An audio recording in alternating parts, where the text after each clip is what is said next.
Fire विभागनी कड़क कार्यवाही भुजना station road पर आवेली होटलों में तपास हाथ धराई। फायर सेफ्टी ने मुद्दे हाथ धराई हती आ तपास। भुजनी जाણીતી होटल प्रिंस में फायर एनओसी न होवाथी सील करी देवामां आवी। राजकोट आगकांड बाद तंत्रए सफाळा जागीने भुजनी अन्य होटलों में पण तपास करी। बैंक, रेस्टोरंट, जिम सहित तपास में जो कोई खामी देखाशे तो सील करवानी कार्यवाही हाथ धराशे।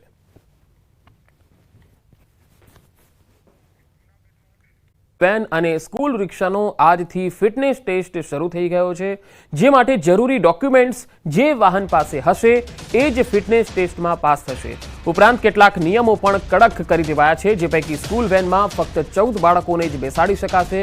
ત્યારે હવે વાલીઓને પણ આ નિયમો વિશે જાણવું જરૂરી છે, કેમ કે જે સ્કૂલ વેનમાં તમે તમારા બાળકોને મોકલો છો એ વાહન તમારા બાળકની સલામતી માટે કેટલું ફિટ છે અને જે તે વાહન ચાલક વિવિધ નિયમોનું પાલન કરે છે કે કેમ એ દરેક પાસાઓ વિશે જાણકારી રાખવી ખૂબ જરૂરી બની જાય છે।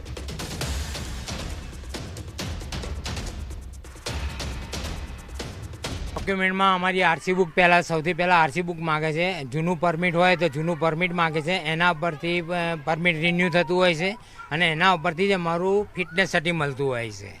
હવે જ્યારે અમારા પાસે ટોટલ ડોક્યુમેન્ટ રેડી હોય, ટોટલ ગાડીની અંદર ફાયર સેફ્ટીની બોટલ હોય, ફર્સ્ટ એડ કિટ હોય અને એ લોકોએ ગાડીની ચકાસણી કરતા હોય છે, તમામ કમ્પ્લેટ બધું હોય, સીએનજી ટેન્કનું સટી હોય, ત્યારે એમને બાળકોનું પરમિટ આપવામાં આવે છે। વાલીઓએ ખાસ ધ્યાન રાખવાની જરૂર છે કે એમના ઘરે જે વ્હીકલ આવે છે એને યલો નંબર પ્લેટ છે, બીજું આગળ પાસે સ્કૂલ વાન લખેલું છે, દરવાજા ઉપર નામ અને મોબાઈલ નંબર અને લખેલું છે કે નહીં, પાછળ કાચ ઉપર બી મોબાઈલ નંબરને નામ લખવાનું હોય છે। એવી રીતે ગાડીના બંને સાઈડ, દરવાજાની બંને સાઈડ લખવાનું હોય છે અને આગળ પાસે સ્કૂલ વાન ફરજિયાત લખવાનું હોય। સર, ગવર્મેન્ટે બહાર પાડેલું જ છે કે વાલીઓને જો એવું પ્રોબ્લેમ જેવું લાગતું હોય તો પોલીસનો કોન્ટેક્ટ કરી શકે છે, આરટીઓનો કોન્ટેક્ટ કરી શકે છે। આ તો સુરત મહાનગરપાલિકા અને ફાયર વિભાગ દ્વારા ફાયર સેફટી, એનઓસી અને બીયુના ભાવે સુરતના રિંગ રોડ વિસ્તારમાં આવેલી 4000થી વધુ ટેક્સટાઇલ માર્કેટની દુકાનો બંધ કરવાથી 4 થી 5000 કરોડનો વેપાર ઠપ થઈ ગયો। વેપારી અને શ્રમિક વર્ગ હાલ તંત્રની કામગીરીને કારણે મુશ્કેલીમાં મુકાઈ ગયા। વેપારીઓ દ્વારા ખામીઓ દૂર કરવા સમય આપવાની અને નવી ગાઈડલાઈન જાહેર કરવાની માંગ ઉઠી રહી છે। आज हफ्ते भर से मार्केट बंद है और ना हाईकोर्ट की तरफ से कोई आदेश आ पा रहा है, ना यहाँ से तंत्र अपने हमारी सील खोल रहा है। बिना सील खोले हुए हम आपकी जो अगर कोई फायर सेफ्टी में कुछ कमी है तो हम पूरी कैसे करेंगे? એમનું બધાનું એક જ કહેવાનું છે કે હાઈકોર્ટમાં કેસ ચાલે છે, હાઈકોર્ટથી જે આવશે આદેશ એ પ્રમાણે આગે વધીશું। પણ અમારું એ જ કહેવાનું છે કે હાઈકોર્ટનો આદેશ ક્યારે આવશે એ કોઈ ખબર નથી, એટલે કેટલા દિવસ સુધી આવું બંધ રહેશે। विभाग हाल पत्रकार परिषद चली रही है। यहाँ पर आइसोलेटेड प्लेसेस पे लाइट रेन होने का पूर्वानुमान दिया गया है। डे 1 और डे 2 के लिए जो डिस्ट्रिक्ट है जहाँ पे लाइट रेन होगा वो डिस्ट्रिक्ट है वलसाड़, नवसारी, डोंग, दमन, दादरा नगर हवेली, दाहोद और छोटा उदयपुर। और डे 2 के लिए भी दाहोद, छोटा उदयपुर, वलसाड़, नवसारी, डोंग, दमन और DDNH है।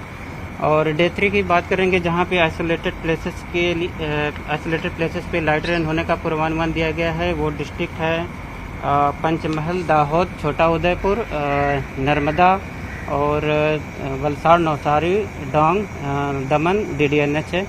और डे 4 की बात करेंगे तो डे 4 में गुजरात रीजन के सारे डिस्ट्रिक्ट कवर हैं जहाँ पे लाइट से मॉडरेट रेन होने का पूर्वानुमान दिया गया है।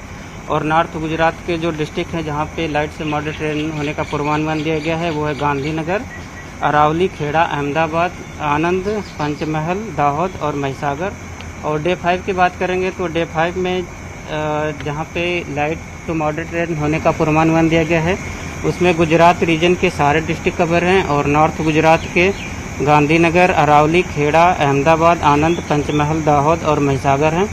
और डे 6 और डे 7 में गुजरात रीजन के सारे डिस्ट्रिक्ट कवर हैं जहाँ पे लाइट टू मॉडरेट रेन होने का पूर्वानुमान दिया गया है। और सौराष्ट्र और कच्छ रीजन की बात करेंगे तो डे 1 और डे 2 में सौराष्ट्र और कच्छ रीजन ड्राई रहेगा और डे 3 में आइसोलेटेड प्लेसेस पे लाइट रेन होने का पूर्वानुमान दिया गया है। और जो डिस्ट्रिक्ट है जहाँ पे लाइट रेन होने का पूर्वानुमान दिया गया है सौराष्ट्र रीजन के लिए वो है अमरेली, भावनगर, गिर सोमनाथ, दीव। और डे 4 के लिए जूनागढ़, अमरेली, भावनगर, गिर सोमनाथ और दीव है। और डे 5 में और डे 6 में जो डिस्ट्रिक्ट है जहाँ पे लाइट रेन होने का पूर्वानुमान दिया गया है वो डिस्ट्रिक्ट है राजकोट, पोरबंदर, जूनागढ़, अमरेली, भावनगर, द्वारका, गिर सोमनाथ, बोटा, दीव। और डे 7 में सौराष्ट्र और कच्छ रीजन में आइसोलेटेड प्लेसेस पे लाइट रेन होने का पूर्वानुमान दिया गया है, जिसमें सौराष्ट्र और कच्छ के सारे जिले कवर हैं डे 7 के लिए। और थंडरस्टॉर्म की वार्निंग दी गई है डे 1 से डे 5 में गुजरात रीजन के लिए, और डे 3 से डे 5 के लिए सौराष्ट्र रीजन के लिए थंडरस्टॉर्म की वार्निंग दी गई है, जिसमें जिस टाइम थंडरस्टॉर्म होगा उस टाइम विंड की स्पीड 30 से 40 किलोमीटर पर आवर के बीच में होने का पूर्वानुमान है। कारण क्या है? अभी एक साइक्लोनिक सर्कुलेशन बना है साउथ गुजरात और नेबरहुड पे, जिसके कारण आज और कल के लिए जो रेनफॉल दिया गया है गुजरात रीजन के जिन जिन डिस्ट्रिक्ट में, वहाँ पे साइक्लोनिक सर्कुलेशन के कारण रेन होने का पूर्वानुमान है। सर, ये साइक्लोनिक सर्कुलेशन की असर मानसून पे कुछ हो सकती है? मानसून कब तक ऑनसेट हो सकता है? ये साइक्लोनिक सर्कुलेशन पिछले 3 दिनों से साउथ गुजरात और नॉर्थ गुजरात के आसपास परसिस्ट कर रहा है, जिसके कारण जो अभी रेन हो रही है ये प्री मानसून की रेन है। और आने वाले दिनों में ये साइक्लोन बना रहा और एक्टिव रहा तो ये रेनफॉल जो गुजरात रीजन का जो नॉर्मल डेट है 15 जून मानसून प्रोग्रेस का, तो ये उसके संदर्भ में भी ये बारिश होगी। सर, टेम्परेचर कितना रह सकता है अभी? आने वाले 5 दिनों के लिए जो मैक्सिमम टेम्परेचर है गुजरात और सौराष्ट्र रीजन के लिए वो नो लार्ज चेंज में रहेगा, और जो मैक्सिमम टेम्परेचर की टेंडेंसी है वो डिक्रीजिंग टेंडेंसी है। अहमदाबाद और गांधीनगर का जो मैक्सिमम टेम्परेचर रियलाइज हुआ है, अहमदाबाद का 41.7 और गांधीनगर का 41.5 और 42 डिग्री सेल्सियस का अहमदाबाद और गांधीनगर दोनों जगह के लिए मैक्सिमम टेम्परेचर का फोरकास्ट दिया गया है। सर, ये जो बारिश है प्री मानसून बारिश है? हाँ, ये प्री मानसून बारिश है और ये बारिश कंटिन्यू होती है डे 7 तक। तो ये बारिश से मानसून प्रोग्रेस की जो नॉर्मल डेट है 15 जून गुजरात रीजन के लिए, ये उससे भी कनेक्ट हो जाएगी। इससे पहले हो सकता है बारिश ऑनसेट गुजरात में? मानसून का बारिश हो सकता है? हाँ, मानसून की जो बारिश है वो 15 जून से पहले भी होने का पूर्वानुमान है, जो मतलब ये 11 और 12 और 13 की जो डेट है उसमें।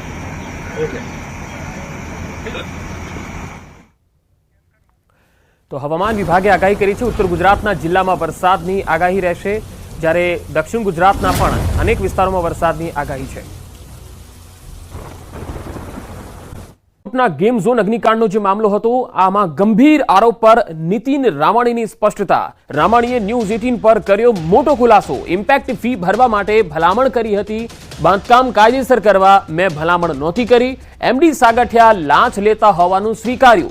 सामान्य माणस 2 થી 3 હજાર આપે तो काम थतुं।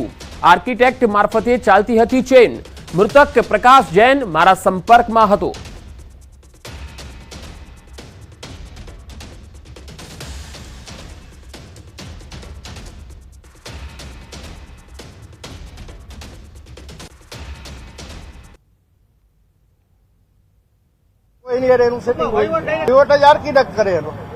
कोई भी आपने मकान बनावू तो मारे कम्प्लीशन लेवू हाउ कम्प्लीट होय तो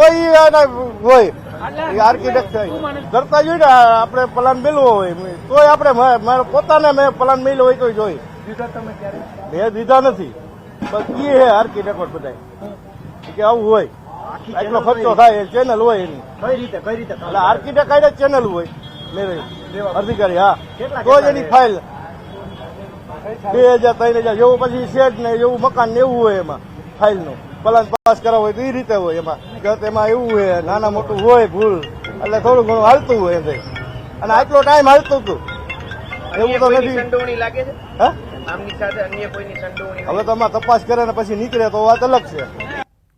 રાજકોટની ઘટના બાદ સુરત મહાનગરપાલિકા અને ફાયર વિભાગ દ્વારા ફાયર સેફટી એનઓસી અને બીયુના અભાવે સુરતના રિંગ રોડ વિસ્તારમાં આવેલી 4000 થી પણ વધુ ટેક્સટાઇલ માર્કેટની દુકાનો બંધ કરાતા 4 થી 5 હજાર કરોડનો વેપાર ઠપ થઈ ગયો।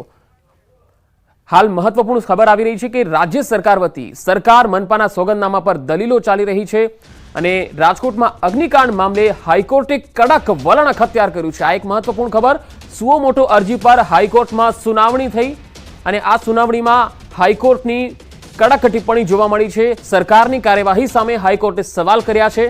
નાના 5-6 અધિકારીઓ પર કાર્યવાહી કરી છે, પરંતુ કમિશનરને શા માટે છાવરી રહ્યા છો?